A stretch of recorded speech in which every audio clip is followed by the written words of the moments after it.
भले ही जिंदगी में अकेले रह लेना, लेकिन जबरदस्ती किसी से रिश्ता निभाने की जिद मत करना। अगर आसमान वाले के साथ आपका रिश्ता अच्छा है तो जमीन वाले आपका कुछ नहीं बिगाड़ सकते। सांपों के दांत में, बिच्छू के डंक में और इंसान के मन में कितना जहर भरा है कोई नहीं बता सकता। इनसे हमेशा सावधान रहें। सत्य को सिद्ध करने के लिए किसी भी जिद करने की जरूरत नहीं, क्योंकि सत्य खुद सही समय पर स्वयं सिद्ध हो जाता है। जिंदगी में दो चीजों का कभी घमंड मत करना, पैसा और सूरत। गरीबी आते देर नहीं लगती और चेहरा किसी हादसे में बदलते जरा भी वक्त नहीं लगता। प्रेम से भरी हुई आंखें और श्रद्धा से झुका हुआ सर, सहयोग करते हुए हाथ, सन्मार्ग पर चलते हुए पैर और सत्य से जुड़ी हुई जीभ ईश्वर की पसंदीदा चीजें हैं। अगर आप सही हो तो गुस्सा होने की आपको जरूरत ही नहीं है, पर अगर आप गलत हो तो आपको गुस्सा होने का हक ही नहीं है। धोखे में जीने से अच्छा है अकेले जियो, सुकून से जियो, अपने आप पर भरोसा रखो। तुम्हारा किस्सा एक दिन जरूर कहानी बनेगा। मजाक और पैसा सोच समझकर उड़ाना चाहिए। संघर्ष ही जीवन है, इससे डरना नहीं, लड़ना सीखो। एक बार नींद टूटेगी तो चलेगा, लेकिन कभी अपने सपने मत टूटने देना। आप कितने भी बड़े बन जाएंगे, यदि आपके अंदर इंसानियत नहीं है तो सब बेकार है। जो करना है खुद करना। वक्त के भरोसे बैठने से भी धोखा मिल सकता है। जिंदगी का एक उसूल बनाओ कि तुम्हारी इज्जत जो नहीं करता उसके पास कभी नहीं जाना, क्योंकि जीवन में क्या होगा, या तो कुछ अच्छा होगा या बड़ा होगा। जो भी होगा हमारे कर्मों का ही फल होगा। जिस प्रकार दिया तेल के बिना नहीं जल सकता, इसी प्रकार मनुष्य भगवान की कृपा दृष्टि के बिना जीवन में सफल नहीं हो सकता। जीवन में कोई भी काम करने से पहले एक बार भगवान का स्मरण करना जरूरी है कि मैं जो करने जा रहा हूं वो भगवान को स्वीकार होगा या नहीं। ऐसा करने से आप जीवन में कोई गलत काम नहीं करेंगे। किसी का भला नहीं कर सकते तो बुरा भी मत करो। यदि सम्मान नहीं कर सकते तो बेवजह अपमान भी मत करो। तुम जिसकी जितनी परवाह करोगे उतनी तकलीफ पाओगे, और जिस दिन तुम लोगों की परवाह करना छोड़ दोगे, लोग तुम्हें तकलीफ देना छोड़ देंगे। क्या लेकर आए हो और क्या लेकर जाओगे? ये जीवन 2 दिन का मेला है, एक दिन सब यहीं छोड़कर जाओगे। समझदार व्यक्ति कभी बदले की भावना नहीं रखता, क्योंकि वह जानता है भगवान सही कर्म और सही समय आने पर सबका हिसाब करते हैं। जबरदस्ती मत मांगना जिंदगी में किसी का साथ। कोई खुद चलकर आए, उसमें खुशी कुछ और ही होती है।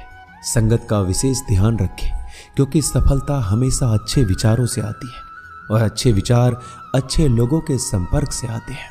या तो चुप रहिए या फिर ऐसे शब्द बोलिए जो मौन से ज्यादा कीमती हो। सत्य अपने लिए रखना, प्रेम दूसरों के लिए, करुणा सबके लिए रखना, यही जीवन का व्याकरण है। फूल कितना भी सुंदर हो, तारीफ खुशबू से होती है। इंसान कितना भी बड़ा हो, कद्र उसके गुणों से होती है। एक बार एक गांव में एक साधु रहता था जो भगवान पर बहुत विश्वास रखता था। एक बार की बात है, वह साधु पेड़ के नीचे बैठा था और भगवान को याद कर रहा था, और अचानक ही वहां बाढ़ आ गई। चारों तरफ पानी ही पानी था।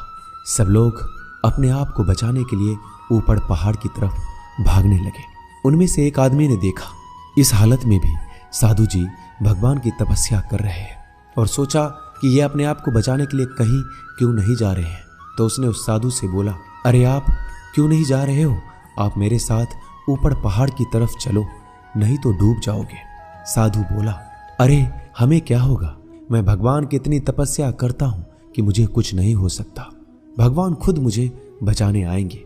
धीरे धीरे पानी साधु के कमर तक आ गया और अब लोग वहां से नाव लेकर निकलने लगे।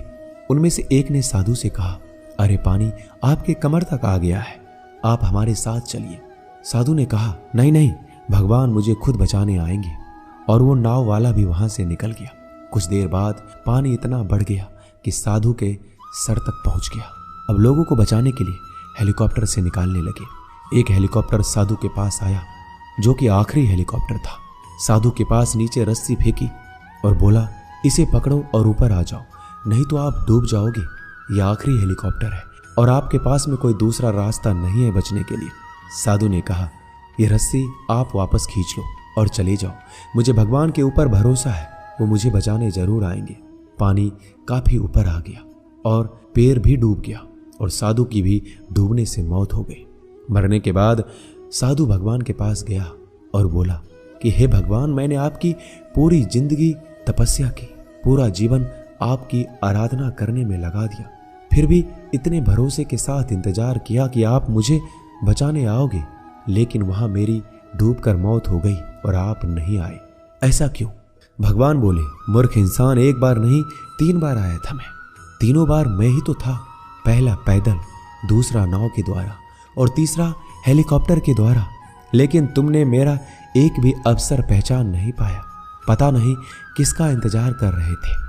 इसी तरह से जिंदगी में हमें ऊपर वाला बहुत से मौके देता है, लेकिन हम सब मौके को ठुकराकर पता नहीं किस चीज का इंतजार कर रहे होते हैं कि वो होगा तभी मैं करूंगा। इस बात पर अड़े रहने से एक वक्त के बाद वो मौका हाथ से निकल जाता है और हम कुछ भी नहीं कर पाते। तो हमें किसी भी अच्छे समय का इंतजार नहीं करना चाहिए। जो भी करना है आज और अभी से करना शुरू कर देना चाहिए। दोस्तों, इस वीडियो में बस इतना ही। तो मिलते हैं अगली वीडियो में। अपना ख्याल रखिएगा। जय श्री कृष्ण।